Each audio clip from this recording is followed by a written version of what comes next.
one nation, under God, indivisible, with liberty and justice for all. All right.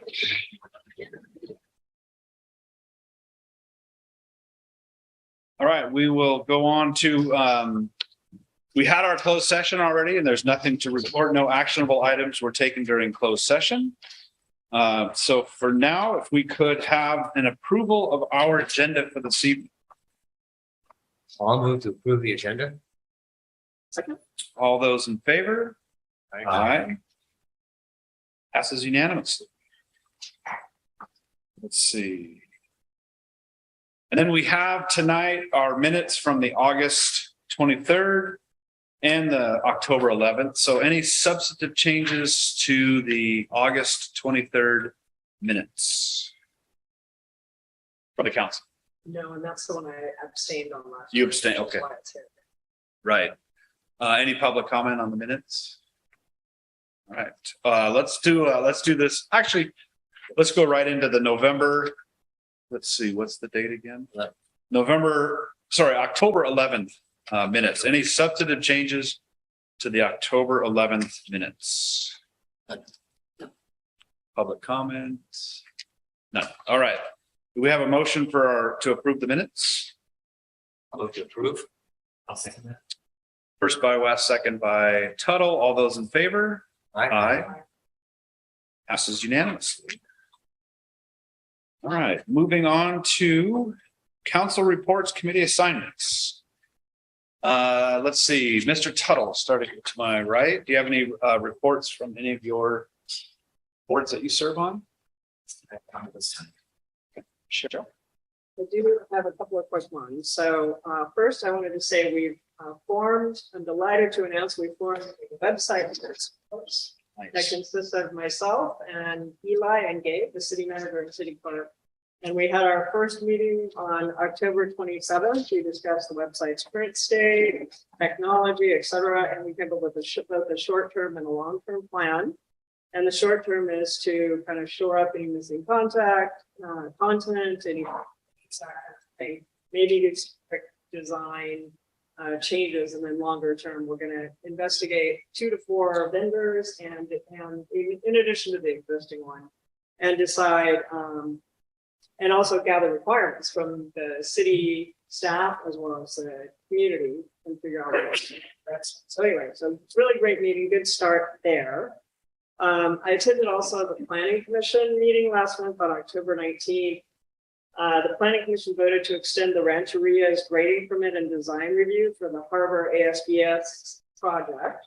So that's a green infrastructure enhancement down in the harbor. For those of you that don't know that, with what do you call it? Linear drains and pavers and rain gardens and so forth. I wanted to just bring up the general plan because we did talk about the general plan a bit at the Planning Commission meeting.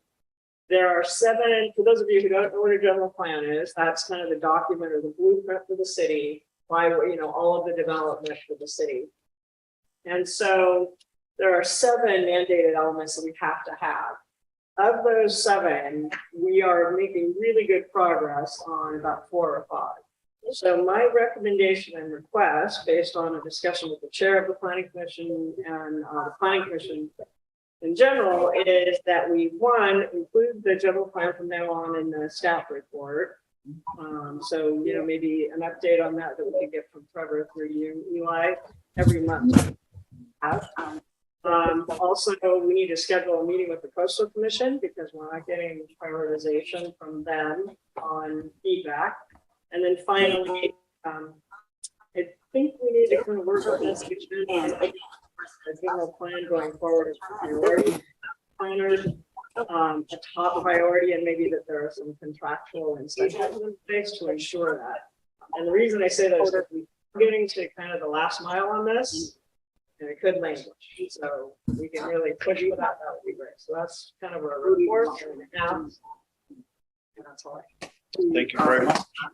Questions, comments for Sure. Okay. I agree with your recommendations and requests. I would like to see a regular report in the city manager's report regarding the general plan. even a running tally of the number of elements that have been reviewed, all 9 elements and where they're at with the city, with the planning commission, with the coastal commission.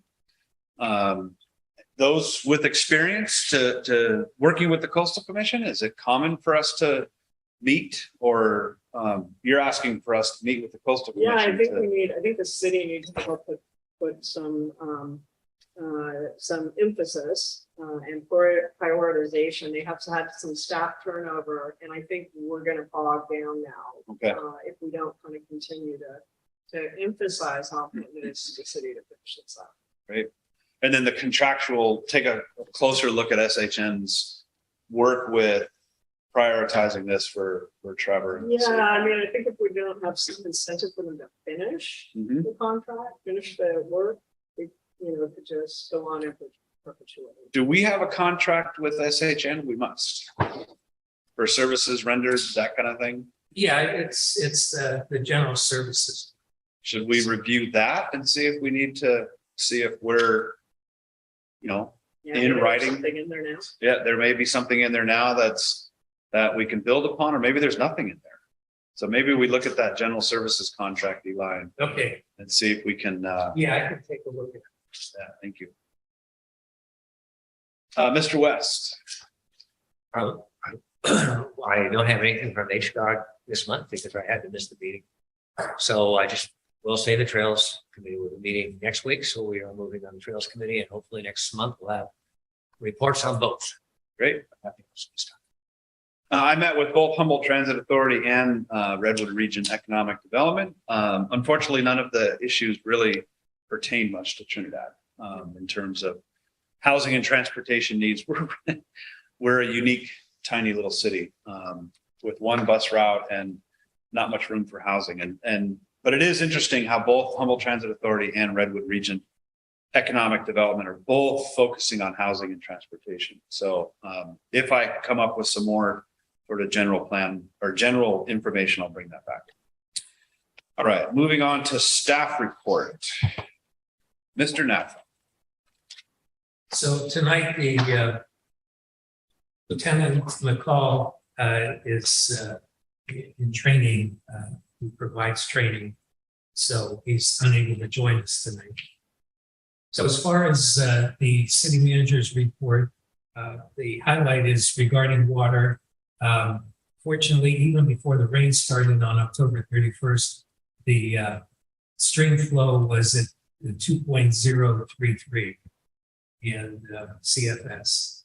And after the first rain on November 1st, it shot up to over 4, and then subsequently came down to 3.5. And then since then, we've had a lot of rain. So that's all encouraging. Also, there was a last known water leak in Saunders Plaza, and we had to have 4 of the businesses that would have been affected. So we timed it around their open schedule. And so that was repaired at the end of last month.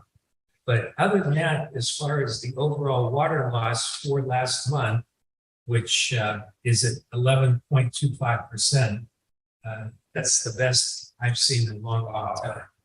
And that's even mostly before that underleak was fixed. So, And industry standard says aim for 10 to 20%.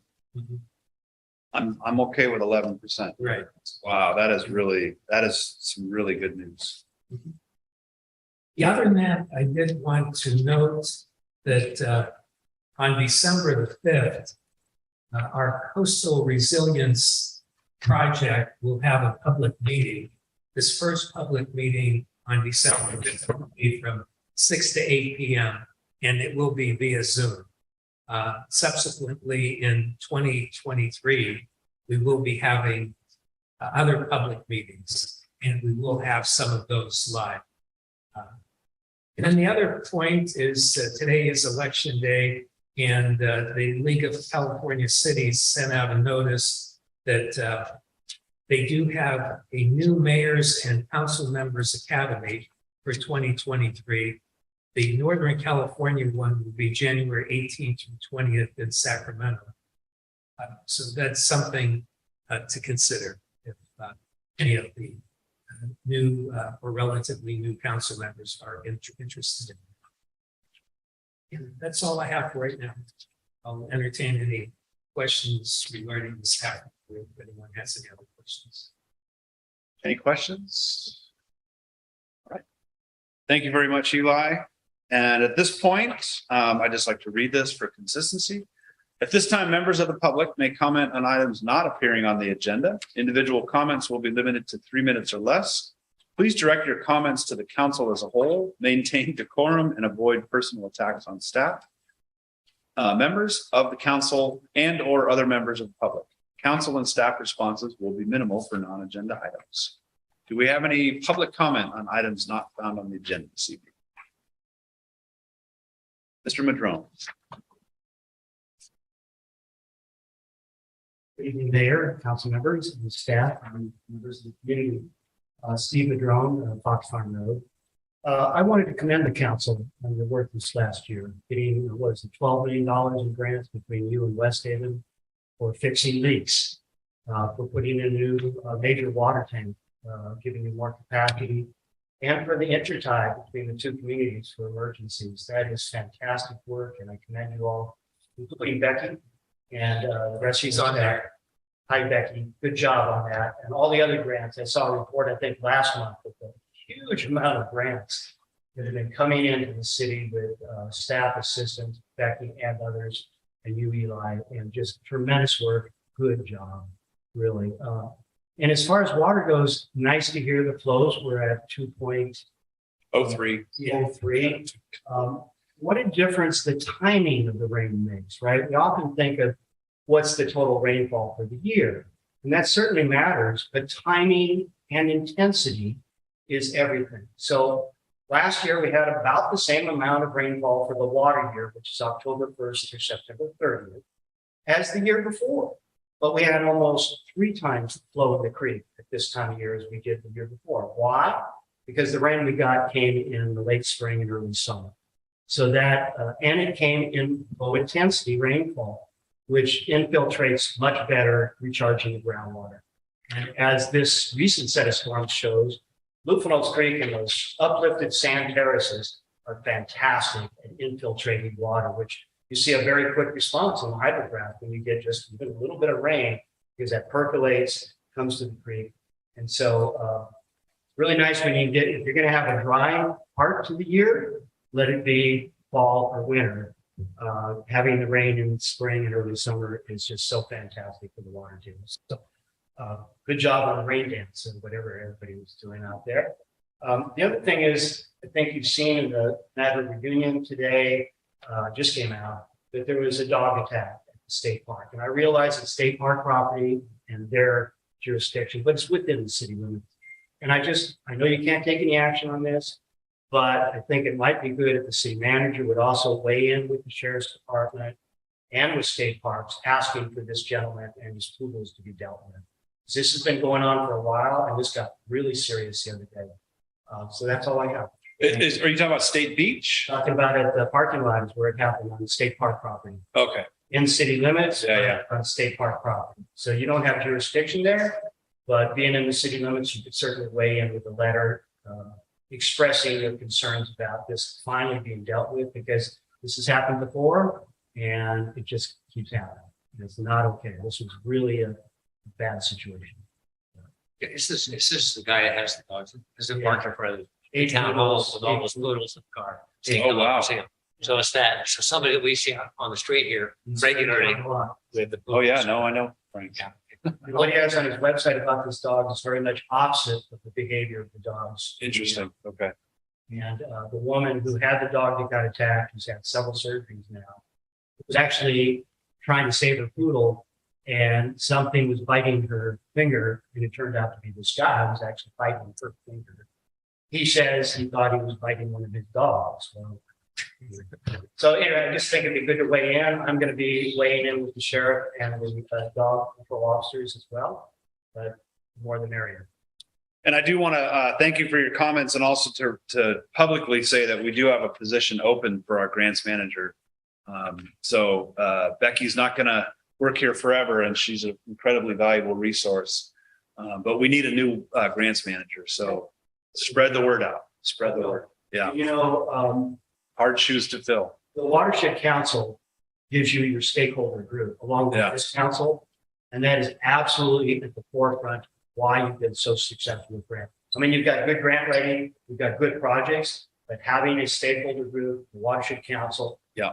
What have you brought in? Maybe 20, 25 million in the last 15 years since we formed the Watershed Council. So Yeah. good job all the way around. Thank you. Thank you. Other items from the floor? Anyone on Zoom land? Okay. All right, bringing it back then, we have our consent agenda. Again, just for consistency, all matters in the consent are considered routine by the city council and are enacted in one motion. There's no separate discussion of any of these items. If discussion is requested by any council member, that item is removed from the consent calendar and considered separately. A single opportunity for public comment on the consent is available. Any items that the council wants to pull? Any discussion or comments from the public on the consent calendar? Nothing on the screen. All right, bringing it back. Do we have a motion for tonight's consent agenda? I move to accept the consent agenda. Second. First by West, second by Tuttle. All those in favor? Aye. Aye. Thank you very much. Passes unanimously. Moving on to item number 1, project update discussion, Trinidad Water Systems Drought Resiliency Project. So we are discussion item number 1 in the packet. Eli, who are we going to have? Yeah, sure. Take? So you're right, it is Dave. There we go. So for this project, the Trinidad Water System Drought Resiliency Project, this is a grant that Becky had worked on, which is approximately $5 million, and that deals with replacing one of our existing water storage tanks that's 150,000 gallons with the new one that's 300,000 gallons, and also adding some new piping, replacing the pipes that run from the water plant to the water tanks. So we have Dagan from GHD, and he will walk through the PowerPoints and I'll turn it over to him. Great, thank you, Eli. I'm wondering if Gabe, can you put up the presentation, Gabe? He's working on it.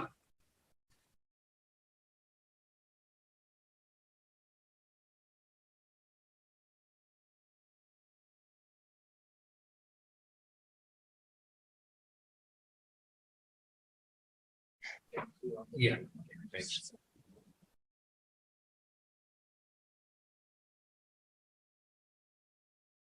Can we work with that up there? I think so, because Reasonable? yep.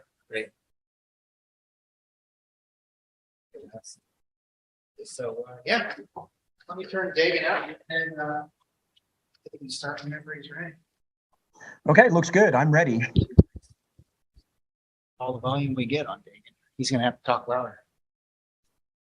Ready to There you go. Can you guys hear me? Yep. Awesome. Okay, well, thank you, Eli, for the teeing up for the project here. This project is an interesting one. Basically, what the idea of this project is that we're replacing a 150,000 gallon water tank, and we're also replacing a leaking water line. And so I'll get to those details as we get through the presentation.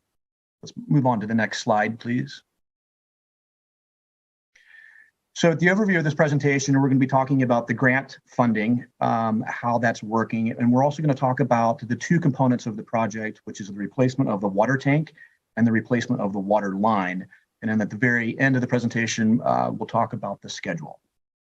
Next slide, please. Dagan, is it possible to be a little bit louder on your end? It would help everyone here. Sure. Is this better? That was a little better, yes. Okay, good. I'll just speak a little. There you go. There you little go. louder here. Okay, next slide, please. So the project is funded by the Department of Water Resources, and the project includes approximately about 7,500 line of leaky water mains and an existing 150-gallon redwood water storage tank that we're going to be replacing with a 300,000-gallon steel water storage tank. The project helps reduce the loss of water and increase storage, and the grant covers the design, environmental compliance, and construction of the above items. Again, construction is planned to be completed by 2023. Next slide, please. So what we're doing here is you can see the two water tanks that are there. The one that we're replacing is the one to the right, which is kind of ironic because it's the newest water tank. So we're replacing the one tank to the right, which is 150,000, with one 300,000-gallon steel tank. This tank is in the greatest need, and we're also trying to look for future planning endeavors as we go. So we're looking for the replacement of the second tank with a larger tank, but we're also considering additional room for the future for additional tanks that may be installed. We also need additional access around the tanks just for construction and also for ease of operation and maintenance. And we also need to add a chlorine booster station. So next slide, please. So as you can see, here's the main problem. This is the new tank, and you can see that the steel bands that were wrapped around it were made of ductile iron and then wrapped with a PVC coating that just came apart when it gets exposed to the sunlight. The other tank has galvanized steel wrapping bands, and it seems to be in quite a bit better condition. Next slide, please. So here's some improvements that we're going to be making on the access road. If you can look at the picture to the left, there's some trees. There's about 7 to 8 trees that we're going to need to remove just because the flatbed truck that needs to get up there to move in the new tank can't maneuver around this area. And so this is one of the components that we're working through on the environmental compliance side. We're also going to be improving the road slightly by adding some additional aggregate in the road. There's a new culvert at the entrance. And some additional brushes and shrubs that will be cleared from that. Next slide, please. So the water line replacement project is we're replacing temporary water line on Van Wyck Trail with permanent water line on Edwards. So we're going to be connecting from Glendo to Hector and the new water line on Van Wyck. We're replacing approximately 6,400 feet of old asbestos concrete pipe from the water plant to storage tanks with new dual lines with a dedicated supply line and a secondary distribution line. Good. Next slide, please. So currently, work is in progress right now, and we are doing field investigations and working on CEQA, and we've started the design process. The surveyor is showing up next week to start delineating the topography for the tank site. And then we have a geotechnical investigation that is slotted, I believe, for the third week in November to get some borings about how we're going to be dealing with the structural components on the tank site itself.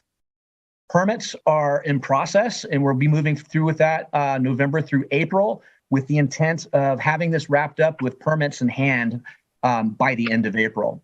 And as I mentioned, design is underway right now. We're still working on that with the intent to be complete by the end of April of 2023 and putting the project out to bid by the end of May 2023, securing a contractor to do the work with construction beginning probably around June 15th and ending sometime in December 2023. And I believe that is it. Does anybody have any questions? Thank you very much, Dagan. Any questions from the council or the general public? I just have one. I was curious how much water can be put on that site. You're going to talk about having a 300-gallon tank, 300,000-gallon tank, and a second 300,000-gallon tank. But you're going to clear for more water at that lower site. I thought there were some limits on how much could be usefully put there. Yeah, so I mean, if you're talking about limits based on basically the limits of the property that the city owns, we have how much the water could be put at that point that we needed to have water up above to get down to the filter before it goes. If there are limits on how much water could be usefully put on that site before it. I think he's talking about the the quality of the water that sits too Right. long. Yeah, sits there, right? Yeah. Oh, I got you. I got you. Yeah, and that's the need for the added chlorine booster station that will be treating that stale water that comes out of there. One of the logistical problems we have from an engineering side here is that based on the telemetry between the two tanks, the tanks are plumbed to be in series. And so when one tank fills, the other tank fills at the same time, which means that the tank that we're replacing can't be higher than the tank that it's sitting next to. So the foundation is going to have to be enlarged to accommodate for the 300,000. We're doubling the capacity with this. So, and to let you know, in future endeavors, we're looking at replacing the second tank too with a 300,000 gang. So the total water storage capacity would be about 600,000 gallons. But for stale water, for water that sits around for a while, that's the need for the chlorine booster station.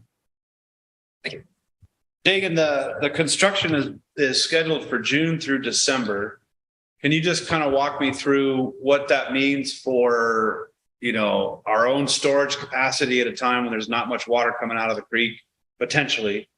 Is the one tank that you're replacing taken offline and totally taken down, or is the other tank, the 300,000 gallon tank, being built off to the side?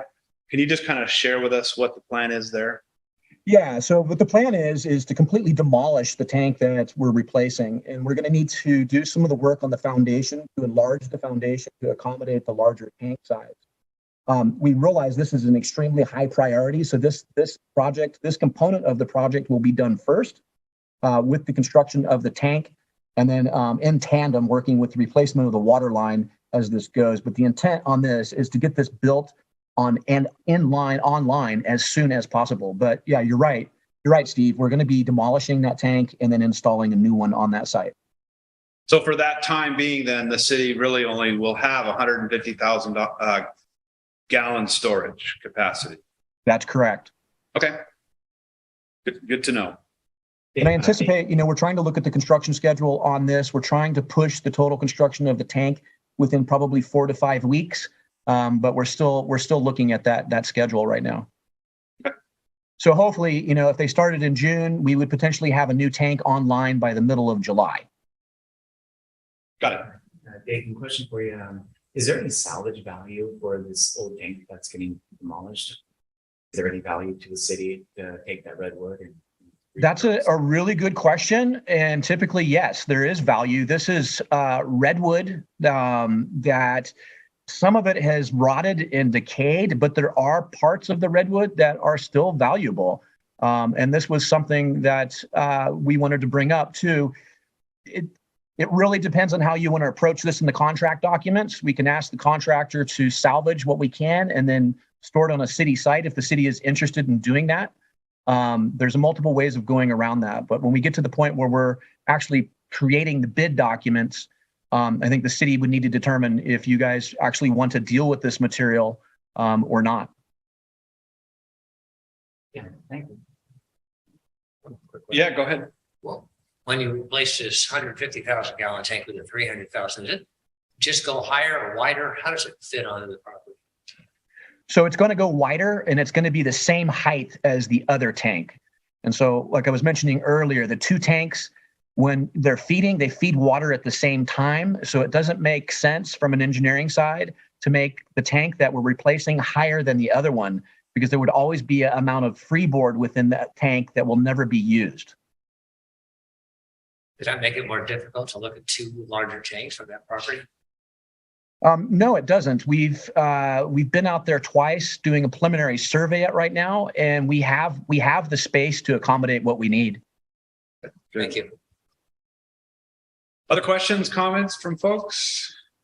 Katie?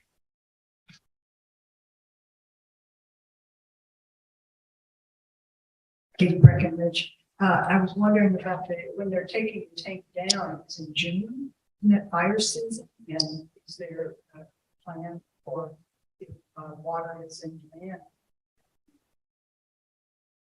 So I think I got part of that question, which is, are we accounting for fire danger, given that we're taking out some of that capacity for fire? And This is a challenge in multiple ways with this. We obviously want that tank to be offline as short as possible.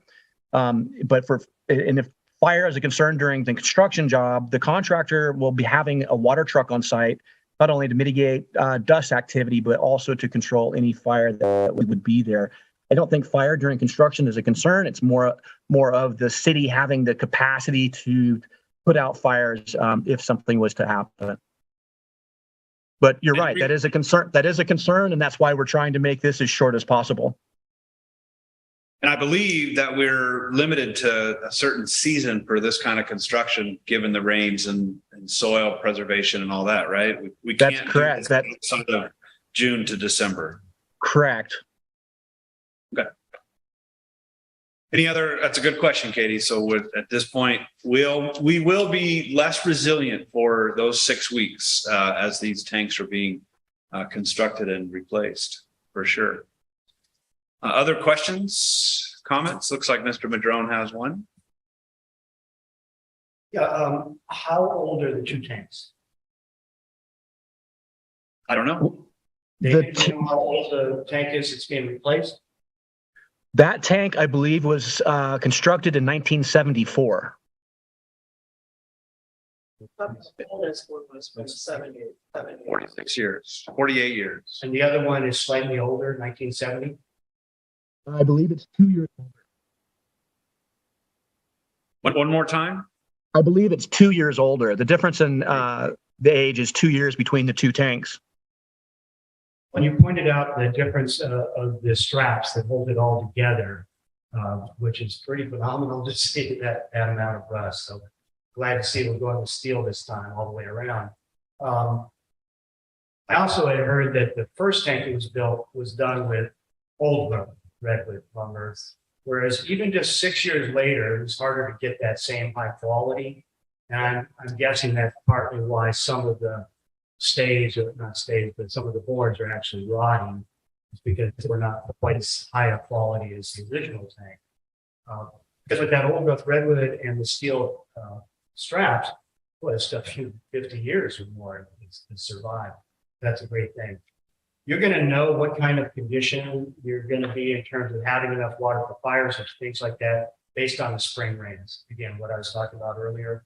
If we get good spring rains, it's a little bit wet into the early summer, we should be just fine to be able to pump at whatever level you need to.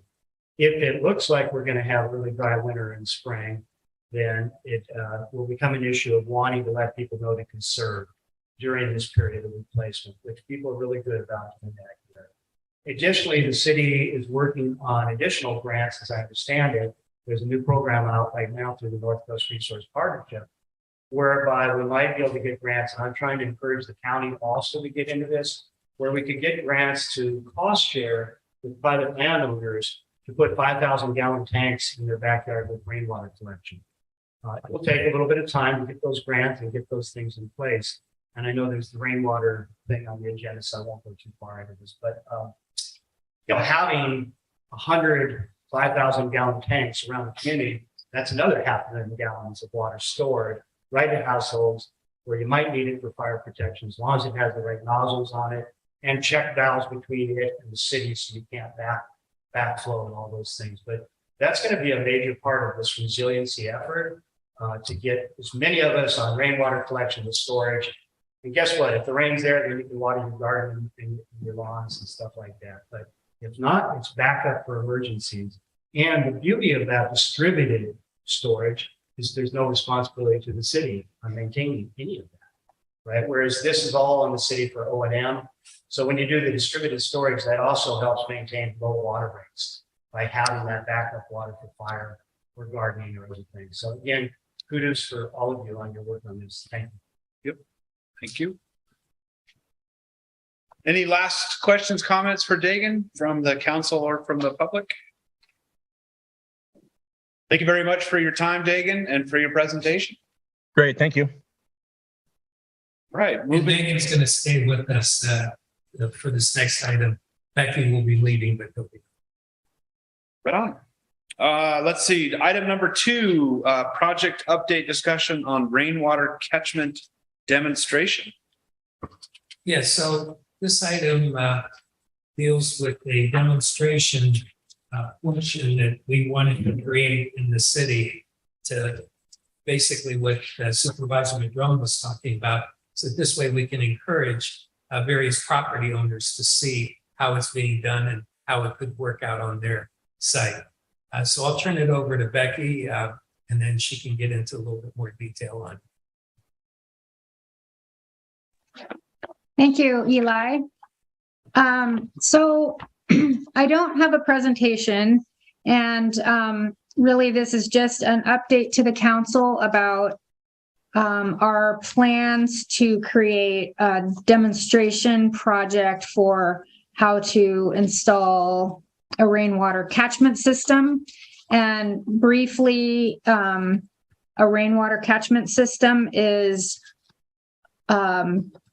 using a collection area such as a roof and plumbing that into a tank or a rain barrel so they can range in size. And that tank is used for watering, outdoor water use. So it's not intended, and I'm sorry about my dogs barking in the background.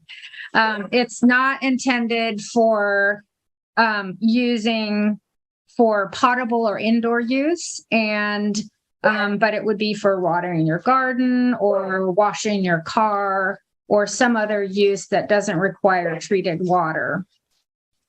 So, I don't know if you guys want me to take a minute and go and put my dog out. Is it too loud? No, it's fine. It's fine. Okay, so no one else is home, so I'm trapped. Okay, so the city had this component in our stormwater project originally, and it was planned to be perhaps at the Saunders Park. We had difficulty at the beginning of our project getting the proper site control, so we took it out of the project. And so now here we're at the end of the project to do the stormwater improvements, and we have additional budget. And I heard from Jennifer that council is interested in doing a demonstration project. So the grant funder has expressed willingness to consider funding this. So we're in the process of coming up with the request to add a demonstration project. So we will, actually, let me back up. The school across the street from City Hall is interested in having a project. So it would be using their bus barn roof and plumbing the water to a tank that could water their school garden, which is right next to the bus barn. And so it seems like a perfect project for what we're looking for in this realm of having a demonstration. And it could be available to the public at certain times. And it looks like we could construct it next summer if everything is approved. We also have looked at a couple other demonstrations for smaller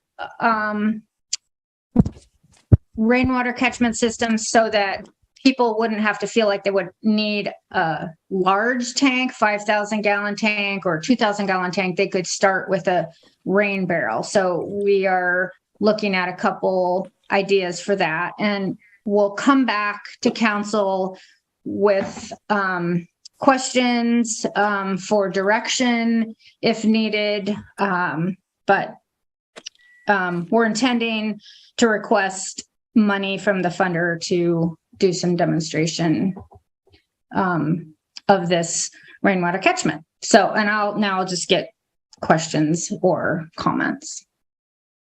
Becky, the demonstration tank at the school, it's intending to be 5,000 gallons? Is that sort of where we're starting with this project?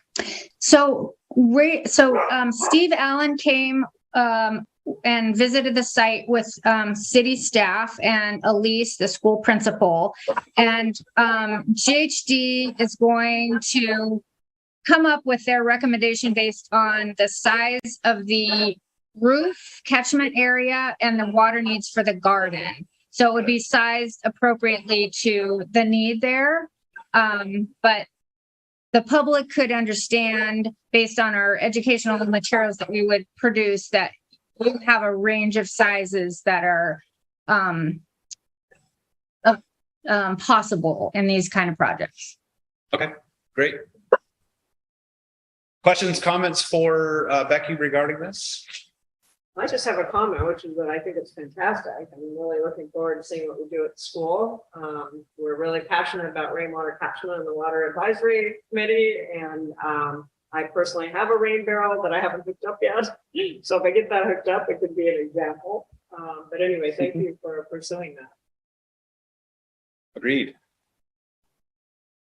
Questions from the public? Keep coming up here. Again, kudos for this work. And Cheryl, great work on the pamphlet that you put together with staff's assistance, I'm certain, but really fantastic things. And what a great place to start at a school, educational, right? I mean, couldn't ask for a better partner. And they've had such a fantastic garden program, as many of you may know, that they used to be on the food subsidies program, like so many schools are, and hardly any families signed up for it.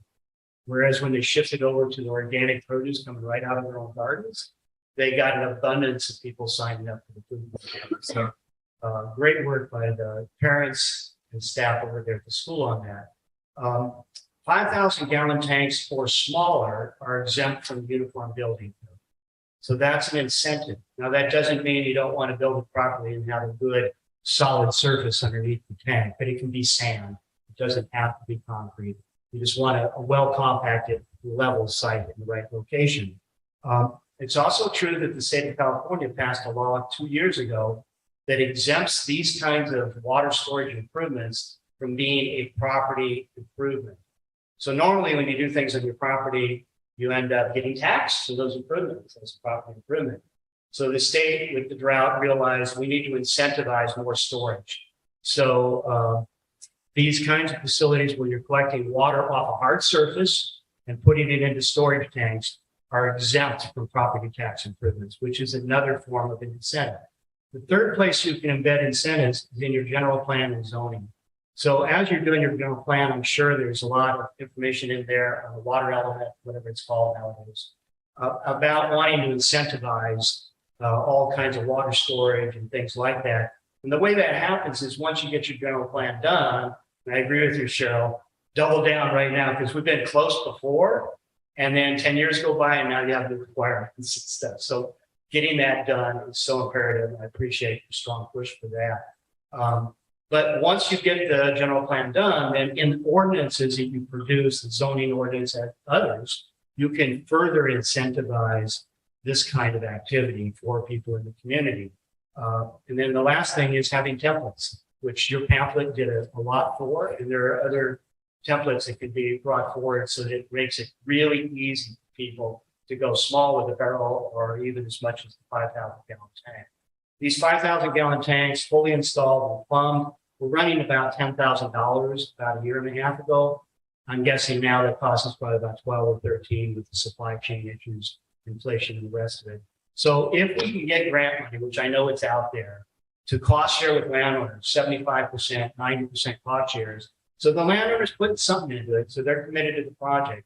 But whatever we can do to do that, like I said, we can get a lot of water storage throughout West Haven, Trinidad, North Trinidad, that will be imperatively important during fire protection and things like that. But great activities here. Thank you, Steve. Yeah.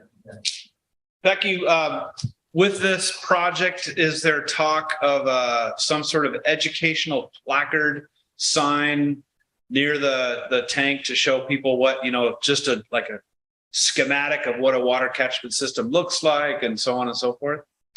Yes, it would include probably an interpretive sign of some sort, and we'll have to work that out with the school.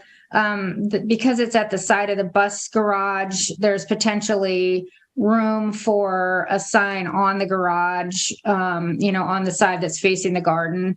And then I imagine that we would also have some materials available on the city's website that accompany the provide additional information about doing these tanks, about how to do the project. There are a couple requirements if you have a tank. I don't know the details, but over a certain size, you would need to install a backflow prevention device on your water service from the city water connection to prevent, and this is maybe going into more detail than I need to, but to prevent contamination of the city's water if somehow the flow reversed and sucked a little bit of water out from the property owner's system into the water. So anyway, there's some special safeguards, but that could all be explained and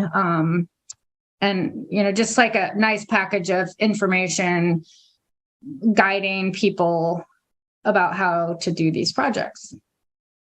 Thank you very much.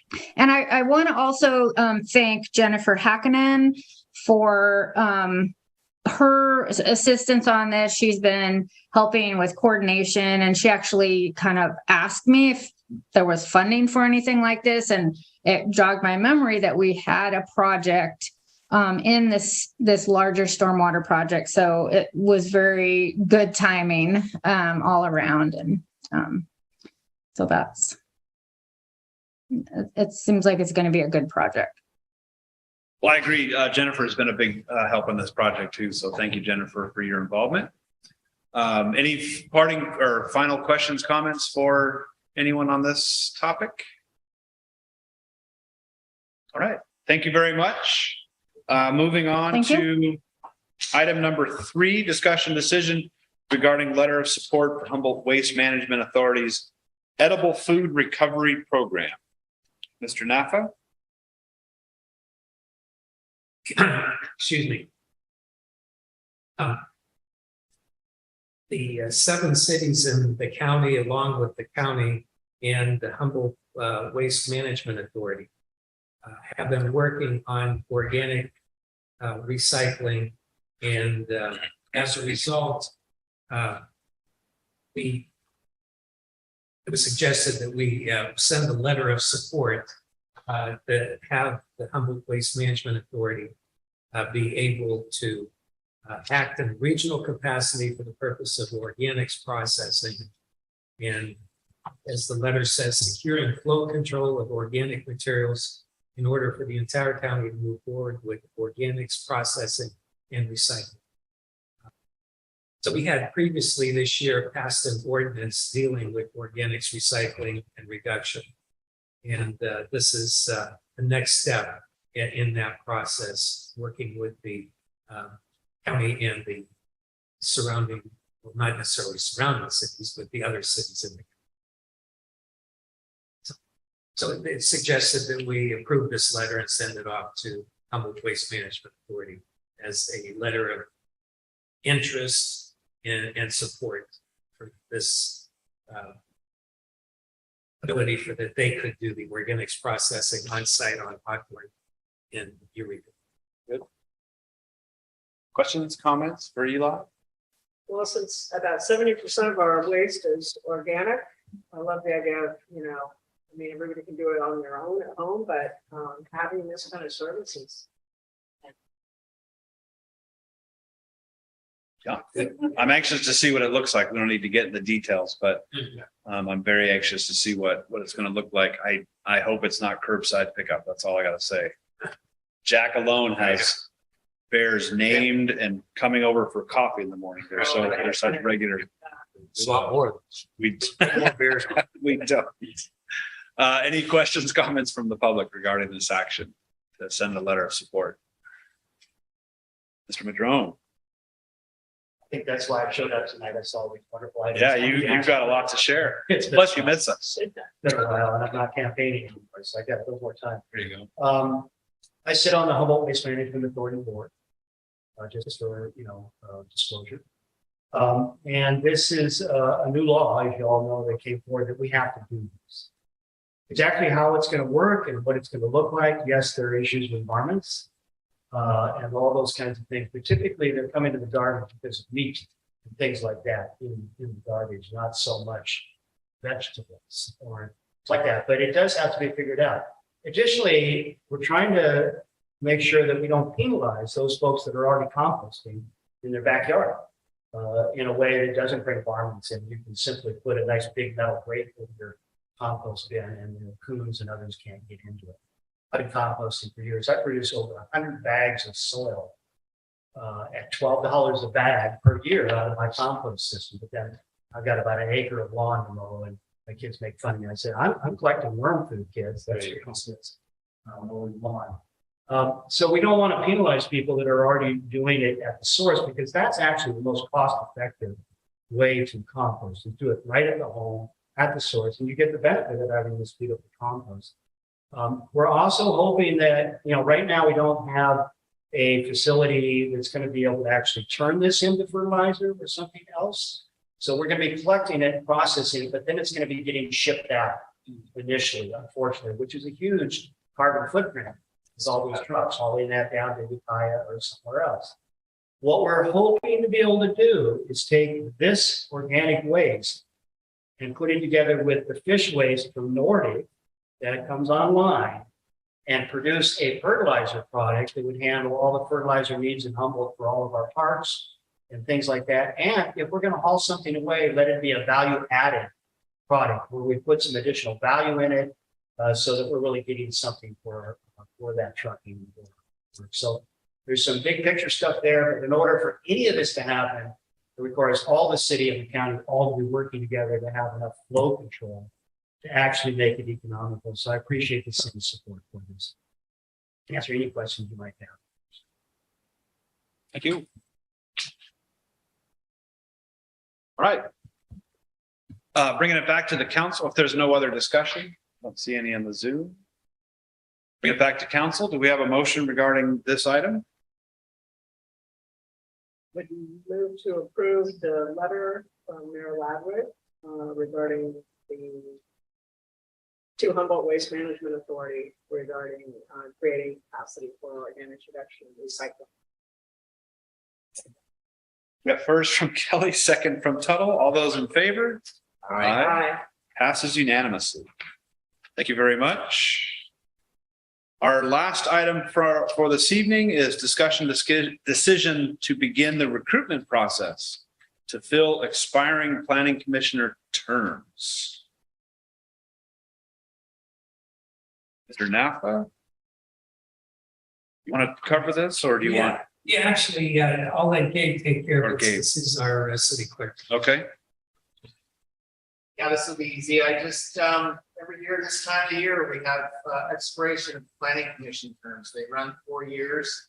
And 2022, 2024, those are the terms that we're looking at right now. We've got 3 of them that'll expire. And in the packet, I think I made an error, and I just want to clarify it, and I'll fix it in minutes.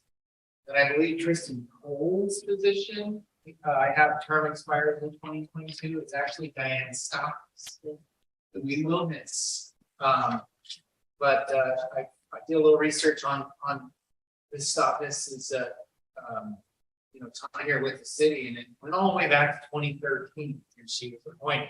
Oh, wow. Time just flew by. And I really thought that she was not up until 2 years from now, but she's put quite a bit of time in. So it's Richard Johnson's term, Aaron Hakeman, who is filling in the next term that really just went, whose it was, but he was filling in for a term, and then Diane stopped the season. So they have the kind of hope, and I've heard a little bit of whispers that 2 of them would like to possibly continue, and I've got some interest from the public so far, but this process here is just to formalize the vacancy understanding amongst the community, and we'll start publishing immediately. In fact, we did already. Right.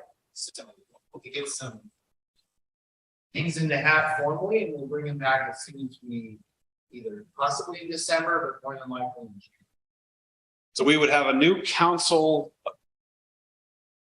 after the election results are certified. We hopefully do that in December, or is that ambitious to have that certified in It December? depends on the date of the certification. County Elections Office has, I think, 30 days or a month to certify the election results. Okay. If that certification comes in before our council, which we then can, as a city, certify the results that we've received, Right.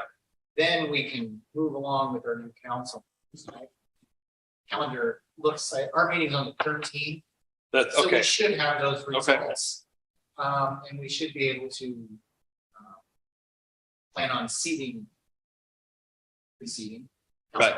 And the reason I ask is because if we're asking folks to submit any kind of interest by December 9th, at our December meeting, we could appoint planning commissioners. Exactly. That's Fabulous. the goal, and they can start as soon as January. Yeah. Unless we want to seek them and have them fill the meeting. Right. Okay. So just, I guess, as folks are out there talking to anyone who's interested in the planning commission, this is the real workhorse of the city. The planning commission does an immense amount of work, not only reviewing permits, work on the general plan, creating ordinances, keeping the short-term rental ordinance up to date, and so on and so forth. There's a lot of really good work that happens on the planning commission. So as you're out there in the community, encourage folks to, with any interest, to either seek more information, get their information in by December 9th, so that we don't have a period without a planning commission, right? So we can't have a discussion at the beginning of the meeting about how we got to keep the general plan going, and then at the end of the meeting say, unless we don't have anybody to be on the planning commission. So it's really, we need to really encourage folks to participate. And I don't know the best place to find out more information. Is Richard Johnson someone that, how do we refer folks who wanted to get more information about the planning commission? Just talk to any city staff? Are there any current commissioners who would be willing to answer questions? I'm just thinking, sometimes it's nice to know what you're getting into. Yeah. I mean, you were what, 2 years on that? 3 Commission, years, 3 years? 2 years Yeah. as chair. I'm happy to take questions Yeah. if anyone has them, and I'm sure Richard Johnson would be Yeah. as well.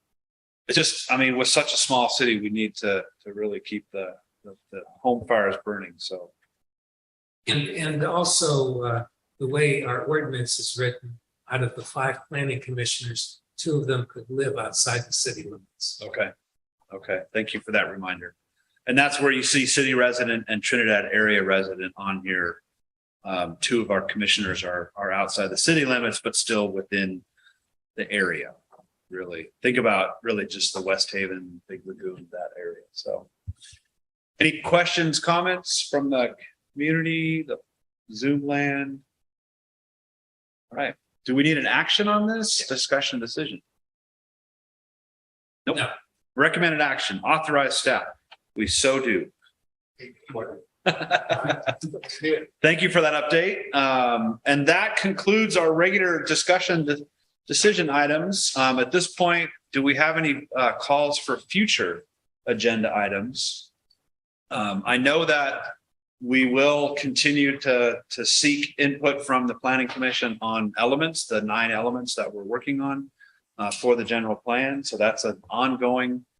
I believe the timing was off, that the Planning Commission wasn't able to get the latest element to us for this meeting, but any other future agenda items that folks want to see on the discussion? I had a bench last time, so. Yeah, I think I look back at the ones from our last meeting, and it might be good to make sure we keep those close, because it looks like a lot of them I'd like to make sure we're still working with those. Such as, can you refresh our Well, memory? we got the water plan update, which is really nice, and roles and responsibilities of the city manager and the city council. We just want to keep these things going. And website improvement, we got that taken care of. And talked about traffic calming measures in this. We talked about law enforcement too. So these things are just some ideas that came up last time. I don't want to say it again, but I just like to make sure we keep those from last month forward. So Yeah, maybe law enforcement. Yeah, law enforcement, you were going to look into, or someone was going to look into the feasibility of a private company for some Yeah, additional so hours. Eli and I spoke about that. We talked about that, and then I believe we were able to get more deputy coverage. So that may be what we want. Okay, Yeah, Is that yeah, for people? Is just sort of what is the coverage today? What Right. hours? All that kind of stuff. I don't know. Yeah. we don't want to put hours and days out there. Just, yeah. I'm just going to but- say that every time. We Oh, don't no, want no, to, yeah, we don't- Agree. Not yeah, we're very safe on Monday, Wednesday, Yeah, I Friday, was from just 10 to 12. and not That's the 9 it. to 5 hours. Yeah, none of that. Yeah, total. Total hours. Thank you. I get really nervous But I when know, I people totally- start saying the actual hours. Yeah. Okay, so maybe we could have that as we can collect our information, see what we have for updates. And then our lieutenant, you said he was at a training, I forget his name, Lieutenant. Yeah, Lieutenant Josh McCall, yeah. It might be nice the next time, just for all of us to remember to kind of get a pulse on what's happening with local law enforcement and their ability to hire and retain deputies and whatnot. Because at one point, I think we were down 14, 15 deputies. up to 25. 25. in the child. Wow. Actually, Yeah. you might, from the county, Steve, do you have an update just real quick on the sheriff's ability to recruit and retain deputies? Yeah, so in January of this year, we provided the greatest raise package in the history of Humboldt County Okay, to our deputies as well as all of our county staff. Within 2 to 3 weeks of that being finalized in January, Sheriff Hansel was on the TV saying that those raises as well as the benefit package improvements had a dramatic positive impact on recruitment, retention, and morale. good. That's what you're looking for. Yeah. I think we have a long way to go because inflation has kind of eaten up a lot of those raises for all of us. We're all struggling with gas, food, rents, and things like that. So it's a new era. You know, what used to be, minimum wage is what, $15.50, it's gonna be $16 an hour. But you can flip a burger for $20 an hour now. And they say across the country on average that for every 3 jobs, there's one person applying. So we have a serious Oh, wow. job issue of personnel. Yeah. It was the great resignation after the pandemic. A lot of people just said, I'm done, I'm retiring. The older folks like myself, whatever, but, bottom line is it has made improvements and we were able to hire a lot of deputies and hold on to them. But as a board, we're going to have to continue to look at these issues and find a way to be able to raise wages to at least stay even with cost of living. Otherwise, we're going to be right back where we were before. Yeah. So it is an improvement and I'm grateful for that. They work really hard, and doing a lot of things. And we're also creating a lot more programs to work with the deputies, street outreach workers, crisis workers, because a lot of the stuff they're dealing with on the streets is a whole new realm of mental health, behavioral health, all kinds of other things. And sometimes person with a bag and a gun isn't necessarily the way to de-escalate with some of those folks, although you're certainly glad they're there with you. Right? So I'm certainly not a defund police person. I'm all about let's provide more training and more support to our deputies so that we can deal with where we're at. But things are looking much better. Grateful for it. Thank you. And we can still kind of see if there's any traction on Right. supplementing whatever we need to with Blue Lake and just all kinds of creative ideas. So if you do come up with other future agenda items, don't hesitate to reach out. We're all available. Otherwise, the meeting is adjourned and thank you very much for coming out tonight. Thank you. What's that? Oh, right. I can hit that. speaking. And also, close to the HDM, if anyone hasn't heard of it. Yeah.